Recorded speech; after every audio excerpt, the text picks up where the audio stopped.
Yo, what's up kakamay? Panibagong vlog na naman tayo ngayon at medyo matagal-tagal tayong walang upload. So, halos na yata 1 week mga kamay. At alam naman ng iba na nagpupunta sa live stream na meron tayong kinakarap na injury. So isa-separate ko na lang yun mga kamay na vlog para syempre for awareness at the same time mga kamay baka meron nakaka-relate sa sitwasyon ko para magbigay ng advice. Pero meron akong meron akong kumbaga nakapag-decide na kami ni Mrs. kung anong gagawin dun sa pinapagawa sa atin ng doktor.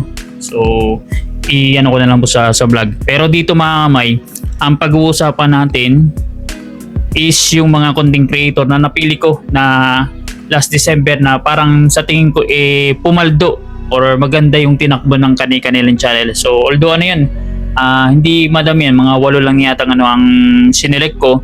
So baka may mga doon, meron dito na note mga may na supporter nun na wala dito. So baka hindi ko lang na-capture mamay kasi nililimit ko lang po yung pag-vlog. Sabi ko nga hindi ako masyadong mag-vlog ng napakahaba kasi minsan sinusumpong po tayo ng ating injury. So anyways, bago tayo tumungo doon, meron na akong ipapakita diyan sa screen doon sa mga content creators, small YouTuber na napunta sa live stream natin tapos sa vlog na pag once na meron kayo na encounter na ganito na error sa AdSense, yan na parang parang BAIH tapos -12, yan po ay sa payment method nag-error. Hindi nyo na-save yung bank account details niyo kasi lagi po siya lumalabas sa ilalim. So kumbaga hindi nyo na-enroll or nasa-save yung information when it comes sa ad payment method. Ngayon kahit ilang beses nyo po gawin yan, hindi po yan mag-save talaga. Ganyan din overtime ang mangyayari. So kailangan niya ng saklolo sa support at kailangan nyo po i-specify or maging specific kayo sa magiging concern ninyo para at least mabigyan po siya ng kaukulang solusyon. So ganun po. Yan po ang sitwasyon ng nangyari kay Rihanna Tot kasi halos na yata isang buwan na mahigit. Ngayon po lang po nakalusot yung sahod. Dapat sa sahod po siya ng nung December, kaso lang nagka-problema nga mga kamay. So ganyan po nang lumabas na error. So anyways, isa pa mga kamay, bago tayo tumungo sa pinaka-main vlog natin, merong isang challenger sa Team Doncella na si Shane Balboa Vlog ay na-demonetize po kahapon. Yung pagka-demonetize niya is same lang din sa issue na ni Mil TV tsaka Kautol, suspended due to related channel. Yan po mga kamay. Pero ang ginawa ko, hindi na po ako nag-appeal, dumirekta na po ako sa support mismo. Doon ako nag-complain at inaantay na lang po namin ni Shane kung anong magiging sagot ng Google support kasi i-rely sa internal team para i-check yung channel ni Shane. Kasi sabi ko, yung channel ni Shane is nag-iisa lang, wala nang ibang account na ino-operate or minamanage. So how come na nagkaroon siya ng violation ng ganun? So yun pong ni-raise ng concern. So wait na lang tayo. Tapos naman sa sitwasyon ni Shane mga kamay is tuloy-tuloy pa rin po siya sa Team Doncella. So mamonetize mo hindi, tuloy lang po mga kamay hanggang sa matapos ang challenge kasi meron pa po siyang hindi pa naman siya kick out when it comes sa pag-upload ng maramihan tapos sa views. Ang wala lang po sa kanya yung revenue talaga.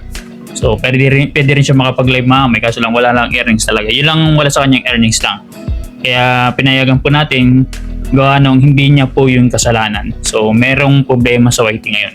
Okay? So madami pa na-experience yan last month tapos ngayon meron na naman. Oh my goodness. So anyways, dito na tayo mamay sa ating pag-uusapan sa pinaka-main vlog. Like I said kanina, meron akong sinelect na walang content creators.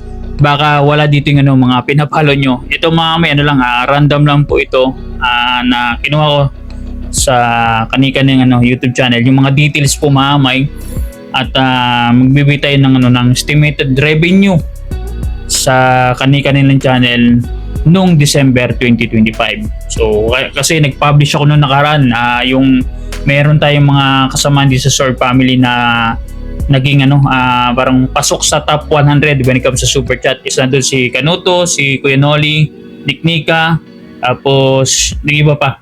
Nakasama din ako doon, mahamay. Hindi ko alam, nasa 90 plus yata ako, parang ganun. Nakasama ako mahamay sa November yata yun, basta ganun. Basta doon sa month na yun, November, December, kasama po ako doon mahamay. So anyways mahamay, dito na tayo sa 8 pag-uusapan natin. Mabilis lang to kasi sabi ko nga hindi ko abaan gawa nung maya-maya sumpungin na naman ng yung injury natin. So umpisa natin sa 8 hanggang sa top 1. Inano ko na tumamay in order sa sa views, pinakamababa hanggang sa pinakamataas. So number 8 sa ating listahan, makikita niyo pong details diyan sa sa harap ng screen ninyo. At ito naman is total estimated lang po ang ginawa natin, na tulad ng ginagawa natin na review and revenue update sa mga channel na siniselect po natin. So pinaka-accurate talaga is mismo yung may hawak, yung may-ari. So dito number 8 tayo maamay, si Kuya Dang TV. Last December 2025 po ito ha. So meron siyang 70.8k na subscribers count. Nakapag-vlog po si Kuya Dang ng 16 nung December. So medyo laylo si Kuya Dang, pero kahit na laylo siya, nakakuha siya ng views na 184,500. So pag kinonvert natin yan sa estimated revenue sa dollars, nag-create po ako ng RPM nila per 1k views. So kay Kuya Dang is umabot po ng $554. Pag kinonvert natin yun sa Philippine Peso, ang palitan po nasa 59 something po yata ngayon. So that's around 32,750.60. So gross revenue po ni Kuya Dang. Biruin nyo mama, hindi pa po yan talagang super active tulad ng nasa challenge siya. Meron na po siyang ganyang earnings. How much more po talagang focus on 100% Kuya Dang. Pero alam ko lang yan. Past time lang ni Kuya Dang ang pag-vlog. So meron siyang main source of income, yung pag-aahinte sa mga lupa at iba pa. So yun po mamay ha, kay Kuya Dang. At number 7, syempre, ito, kinuha rin natin mamay sa team ko Bunuto, si Kangiti, si Step Official Vlog. Pampito po siya. Meron siyang 43k na subscribers count. At nakapag-vlog po siya noong December ng 37. So ang tingin ko kay Kangiti, medyo active siya last month. Kasi alam niyo naman po, December is talaga niya ang pinaka malaking kitaan sa buong taon sa YT. So nakakuha po si Kangiti ng 329,700 na views. Pag kinonvert natin yung estimated revenue based sa RPM niya, yung estimation natin, that's around $989.10. So sa Philippine Peso, umabot po siya ng 58,525.05. I think may si Kangiti is nagkaroon yata ng self-challenge, $1,000 yata. And I think na na-hit niya yun for sure. Based dito sa medyo siguro ko mababa dito ang natin, ang estimation doon sa actual niya, or mas mataas tayo, pero I think nabanggit niya nakagraduate siya sa $1,000. So congrats kay Kangiti, at least na meet mo yung self-challenge mo. So next tayo sa number 6. Ito ang aking papa, si Papa Louie TV, si Kapanalig Mamay. So meron siyang 264k na subscribers count. Ang kapag-vlog po si Kapanalig ng 22 last December 2025. So pag kinuha natin niya, total views nung December, that's around 393,000. Pag kinonvert natin yan sa estimated revenue, that's around 1,179 based po sa RPM na estimation natin. At sa Philippine Peso, pumapalo po yan ng 69,761.43. Nuli ko mamay itong sinasabi ko, estimation, tapos gross pa po ito. Hindi po dito kasali yung mga additional or mga deduction, mga taxes, mga amay. Pwede yan bumaba, pwede tumaas. So yan po ang kay Kapanalig. Hindi siya active, pero at least meron siyang decent na revenue last December. Ito, yung number 5, syempre, si Paring Kabungot Official. So meron siyang 118k na subscribers count at nakapag-vlog po siya ng 34 last December. So pag kinuha nating total views niya, that's around 417,800. Ang estimated revenue niya po is pumalo po na 1,253 base po sa estimated RPM natin. So sa Philippine Peso, umaabot po siya ng 74,163.68 pesos mga kamay. Ganyan po ang tingin ko kalaki ang nakuwang earnings si Kabungot at syempre happy yan mga kamay si Paring Kabungot kasi last December is nakasama niya yung syempre inanak ko si Bricks at si Madi. So syempre yan pong isa sa pinakagusto talaga ng isang magulang mga kamay na makapiling yung mga minamahal sa buhay lalo na yung mga anak syempre. So, yun mga kamay. Dito na tayo sa sa number 4, syempre. So, let's continue. Meron lang nag-drop mga kamay, may nag-deliver. So, dito na tayo mga kamay sa number 4. At malamang hindi ko talaga to kumbaga isasalit ko talaga to sa listahan. So, at number 4 spot, yung third account ni Japper, yung Japper the Sniper. So, meron siyang 49.3k na subscribers count, nakapag-vlog po siya doon ng 22. Doon sa 22 na yun mga kamay, nakakuha po siya ng total views ng 670,000 mga kamay. So, ang laki mga kamay. Biruin nyo.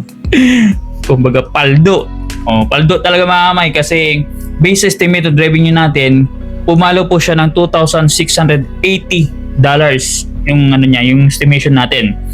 Pag kinonvert natin yan sa Philippine Peso, that's around 158,575.60 pesos mga kamay. Halos 6 digit or talagang 6 digit mga kamay yung gross income ni Japper sa kanyang third account.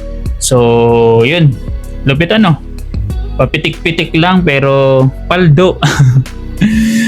Number 3. Dito na tayo sa top 3 mga kamay. Siyempre, ang ating number 3, hindi natin pwedeng hindi isama to. Sa Team Kubunuto mga kamay, syempre si BP, si Boss Pablo, si Ken, si Kanuto TV. Meron siyang 121k na subscribers count. Nakapag-vlog po siya ng, nabanggit ko na to sa live kagabi at nung isang araw.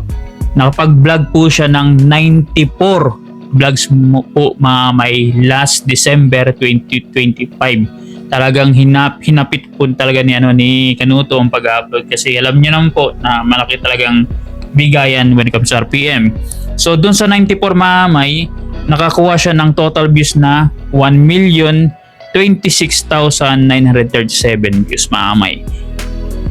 Tapos pag kinonvert natin yan sa estimated revenue based sa RPM niya na dinicide natin, that's around $3,800. Sa Philippine Peso, umabot po siya ng 224,826.29 pesos mga kamay. Grabe. So, kumbaga, yan mamay, si Kanuto, wala na po siya sa challenge. Ganyan pa rin nakuha niya. Pero grabe naman po ang uploading. At the same time, malaki naman talaga ang bigayan when it comes sa December talaga. Yan talagang ang pinaka malaki na RPM na na binibigay ng YouTube December. Pagkatapos niya mamay, like I said, ngayong January, for sure, hindi po yan kikitain ni Kanuto. Sigurado mamay. Mahirap. Suntok sa buwan, kumbaga. Tsamba lang. Unless otherwise, mag-viral siya. Pwede niyang kitain yan. Pero ngayon, malabo sa sabaw mamay. January. So, next mamay, eto. Yung ating number 2. Si Yo, si Kuya Noli Vlog, mamay. Meron siyang 281k na subscribers count na nadagdagan ng subscribers count ni Kuya Noli. Gawa nung marami at sa kanya nag-subscribe or nag-follow nung blinag niya si Kuya Jesus yung kay Ibana. At nakakuha po siya ng 77 uploads noong December. Nakapag-upload po si Kuya Noli ng 77 at pag kinuha nating total views niya, pumalo po siya ng 1,032,300. So, dyan sa 1,032,300, meron po siyang mga vlogs dyan na nag-viral. na 100,000 plus yata. Basta more than 50 na thousand na views. Yan. Like I said, yung kay iba na nga na yung blinag ng iba na si Kuya Jesus. So blinag din ni Kuya Noli, parang reaction video. So pumalo po siya ng 100,000 views, mga may. Lupit Pero welcome sa revenue, mga may. Estimated revenue niya, pumalo po siya ng 3,820. So medyo sila, dikit lang sila ng kanuto. At pag kinonvert natin yan sa Philippine Peso, that's around 226,000.41 centavos, mga may, o pesos. So ganun po kalaki ang gross revenue ni Kuya Noli this last December, mga may. So eto na, syempre, ang ating number 1 sa ating listahan, mga kamay, is yung second account ni Japper, si Mrs. Japper Sniper. So meron siyang 205k na subscribers count. Nakapag-vlog po siya doon ng 40. So medyo mas active si Japper sa second account niya kasi doon siya nagpara ng full blast ng pag-upload. Ngayon, ang total views niya po doon, mamay, is pumalo po ng 1,525,000 views, which is pag kinonvert natin yan sa estimated revenue based sa RPM na dinasend natin sa kanya, that's around $6,100. Sa Philippine Peso, pumalo po siya ng 360,937 pesos po, mga may, yung gross income. So hindi po natin include yung main account ni Japper na Japper Sniper, yung may 1 million, kasi hindi po siya doon active. Baga, hindi niya na-uploadan. May i-upload man pero kukunti lang last December. So dito na tayo nag-focus sa dalawang channel niya. At pumalo po yan, mga may, yung total revenue, gross revenue ng dalawang channel niya, pumalo po ng 519,512.60 pesos. So 500,000 po ang gross. Pag linas natin tax dyan, siguro mga baka pumalo ng 400,000 o 450 si Japper. Tingin ko lang mamaya. So yun po, mga may, yung ating na-review na channel dito sa sa Sword Family, sa community natin. 8 lang po yan, pero yung iba hindi natin na-include kasi sabi ko nga mabilis lang to. At the same time, mga may, kung meron pa yung picture sa sunod na lang po, baka may mga viewers yan na nag-aabang dito sa ginagawa natin, sa sunod na lang po natin picture ang kanilang channel. So right now, yan pong performance sila last December, and huli ko, mga may, this January, ito pong earnings sila na nakuha nila last December. Imposible po na makuha nila this January yung amount na yan, unless otherwise na mag-viral po sila talaga. So kasi ang baba talaga ng ngayon ng RPM. So yung pong isa sa katotohanan. Ganun po, may December lang po yan pumapaldo. Pag January hanggang June, nako po, taghirap, may. So anyways, bago tayo magtapos ng ng vlog, nulit ko, supportan niyo pong aking channel, lalo ng live stream, mga may. Tapos yung vlogs natin, syempre, meron din tayo self-challenge na $400, at inulit ko sa mga nanonood sa atin at nagsusupport, mga may, don't skip ads para ma-achieve natin yung $400, kasi napakahalagang po yan amount sa akin, at explain ko po sa inyo sa next vlog dito naman sana natin sa current situation, mga may. Kasi syempre awareness, at the same time baka nakakarinig kayo sa sitwasyon ko at makapagbigay kayo ng advice. So anyways, ganun lang po, mga may. Kita-kits tayo sa next vlog, sa live stream Team Doncella sa update 8 PM onwards. Kaya sobrang thank you po sa lahat, at magandang araw po sa inyo lahat.